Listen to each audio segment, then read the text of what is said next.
What's up, pups? How you guys doing? I'm doing great, thanks for asking. So today I want to talk to you guys about Stranger Things because have you watched it yet? And if you haven't, you need to subscribe to Netflix. If you don't have it, if you do have it, watch it right now. I literally binged it in like one day and I've already watched it twice and it is the most incredible TV show ever and I'm really excited about it because the show is so good, so go watch it! So, spoiler alert, this video is absolutely 110% full of spoilers from Stranger Things. So if you haven't watched the show yet, what are you doing with your life? Go watch it and go away from this video. Just go watch the show. Just don't watch my video, go watch the show. In fact, this is the only part that will not be a spoiler, so you should probably leave right now because if you comment and say I ruined it for you, I'm gonna say I told you so. Okay, so Stranger Things, you guys, the show was so amazing. I haven't seen a show this good in so long. Like everything about it was like aesthetically pleasing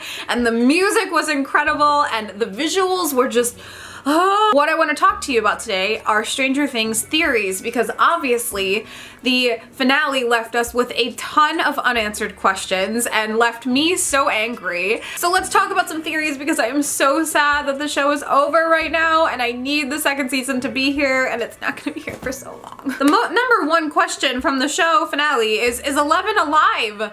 Because they totally made it seemed like 11 was still alive, with Hopper putting the Eggos and the wings into that box in the forest. So there are a ton of theories surrounding if 11 is still alive or not, and the one theory that sticks out to me is if she became Petals the creature. I'm just gonna call it Petals. I think a lot of people on the internet are referring to it as Petals because the face opens up and looks like a flower with a lot of petals, so we're gonna call it Petals for this video. Did 11 become Petals? I don't know if you guys were paying attention to the scene where she destroyed Petals. However, when it started to like disintegrate, it kind of enveloped her, like the pieces went to her and then they were both just gone. What I'm wondering is, did she become the creature? Like, did she take its place or somehow take it into her? When we've seen 11 kill in the show, she broke someone's neck. We also saw she had the ability to break someone's arm with her mind. So my question is, if she killed him, like what exactly did she do? Did she like pull apart the atoms of his being? And I'm referring it to him, it could totally be a girl, I apologize, but whatever. Petals, did she pull it apart with her mind? Like, I'm just wondering if she like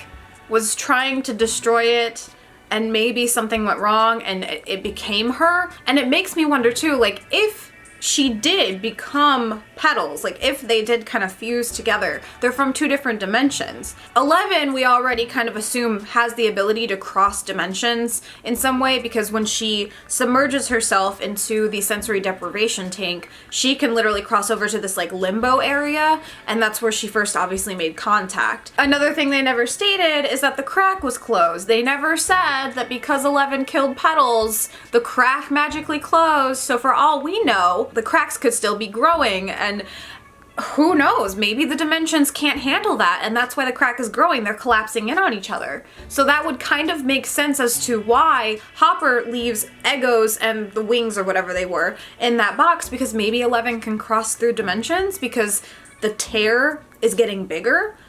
I don't know. Another question. Why did Hopper get in that black car? Like, who were these people? I have to assume that they were some sort of government officials because who else would they be? Two theories that resonate with me a lot on this scene. Was Hopper an agent before he came to Indiana? A lot of times through the show, we heard the other cops kind of make like a jab at him saying, oh, you're not a big city cop anymore. You're not a big city guy, you know? So it makes me wonder, like, did he have a super high up position? Like, was he in the FBI or the CIA? Like, was he someone of importance before? It would explain why he was not fazed whatsoever when he broke into the lab. He was super efficient in talking his way through, disarming and taking down men. Like, he just seemed to be a little bit more knowledgeable than like a regular cop. Because when I think about it, when I think about the scenes that I saw him breaking in, he really seemed confident in his abilities, which led me to believe that maybe he's done it before. And the fact that he didn't react whatsoever when he was getting in the car with those guys, like he just expected it. Like he was like, all right, I'll get in the car. Like there was no reaction whatsoever. So that was something else that kind of triggered that idea in my brain. Or maybe he made a deal with these people in the lab where they would allow him to go into the veil. I'm going to refer to it as the Veil of Shadows. They would allow him to go into the veil to find Will, and he would have to help them in some way. Because when he went back to get Joyce, and like she was at the table, and they like all walked in, and they just took off her cuffs, and he was like, come on, let's go. And she's like, what did you say? And he's like, I did what I had to do, kind of thing. So maybe he made a deal where he would work with them. So when they showed up in the car, he was just like, all right, I'll go with you because I know this is what we talked about. So was he recruited to help manage the Veil and Eleven situation? Because from that Ego clip, we could assume that maybe he was tasked to care for Eleven and make sure that, you know, the Veil and Eleven are like comfortable. That would also tie into if she became the monster. I don't know. But then if she became the monster, she probably wouldn't be eating Egos. She'd want to be eating things with blood in it. So maybe she didn't become, I don't know. This is so confusing. A theory that I came across that was like really interesting to me was that the Upside Down, or the Veil of Shadows, is the future. So the theory is that the Veil of Shadows is not a parallel universe, but actually the future of Hawkins from all of the devastation that occurs from Will coughing up the slug into the sink. The only reason that I'm not super on board with this theory is because that sounds to me like some sort of paradox time loop. It doesn't give much explanation as to how the future came to that point through cause and effect. But then again, stranger things have happened. I also heard a theory that Will next season could either be or be holding internally gross the Thessal Hydra, which will be the next big bad. So the theory stemmed from the fact that in the finale episode, the kids are playing Dungeons and Dragons. They all proclaim that they don't know what happened to the Lost Knight or the Proud Princess or the flowers that were growing inside the cave. So a lot of people think that this references different people from the show. So the Lost Knight could be Hopper. So the Lost Knight could be Hopper because technically he is kind of the knight of the show. He is the police officer who's trying to do the right thing, going out of his way to protect other people that he really doesn't have any obligation to protect. And the lost part could be referring to the fact that now he's involved somehow with the shady government people. I've seen people think that the Proud Princess is either Eleven or Nancy. I personally think it's referring to Nancy because I don't view Eleven as a princess of sorts. I kind of just see Nancy fitting the Proud Princess namesake a little bit more. Obviously, we saw that there was some sexual tension between Nancy and Jonathan, yet for some reason, Nancy still ended up with Steve at the end of the show. So I'm tending to believe that maybe Nancy is too proud to date Jonathan for some reason, so she's staying with Steve, whether it's because he was involved with the Veil or not and helping them defeat the monster. I'm not sure, but I'm leaning towards thinking that the Proud Princess reference is for Nancy. Obviously, we can see that the Thessal Hydra reference from Dungeons and Dragons totally represents Will and his throwing up of a slug into the sink and temporarily phasing back into the Veil. Now with the flowers in the cave, I've seen also two references. People are either thinking it represents the eggs that we saw in the Veil of Shadows, or it represents the gate to the Veil itself, because the outside of it was like overgrown with like these weird like things that look like plants and stuff. I personally don't know which one I think represents the flowers in the cave more. I'm tending to lead towards the entrance to the Veil simply because they're saying they don't know what happened to it, they don't know anything about it, so I don't know, but it could be the eggs too. I'm up in the air about it. And also on the whole Nancy and Steve thing, I was convinced that she would choose Jonathan. I think a lot of people were shocked when they saw that Nancy and Jonathan were not together. Unless Steve really made up for the fact that he was like a gigantic jerk to her, I don't see why she would end up with him. Another theory that I read that I really liked was that the Veil is hell, and the show is supposed to be all about like hell. Kind of like it's hell on earth. Here's why I believe this theory is true. Stranger Things, the entire season 1, is exactly 6.66666 repeating hours long. At first I was like, no, it's not. It's not. They're like, the episodes are like an hour long. They're not. The episodes are all different lengths. I will put here on the screen the exact minute count from every episode. If you don't believe me, add up all the numbers on the calculator. You're gonna get 400 minutes. Divide 400 by 60, 400 minutes, 60 minutes in an hour, you will get 6.66666 repeating. Pretty crazy. Also in the finale, there's a conversation between Joyce and Martin that goes a little something like this. This is gonna sound really weird how I'm repeating it, but I'm just gonna tell you what it is because I don't know if I'll be able to find a clip online of it or not. Martin says 6. Joyce responds with what? Martin then says 6. 6 people have been taken this week. There's a little bit more conversation in the middle, and then Joyce ends the conversation with go to hell. So Martin said 666, almost back to back, and then Joyce said go to hell. Another weird reference that people have picked up on. Also in one of the earlier episodes, Steve asks Nancy what her GPA is, and he says, what is it, like 3.999? Flip that. And another reference that someone found was that there are 3 kids obviously looking for Will. They constantly tell each other to stay on channel 6.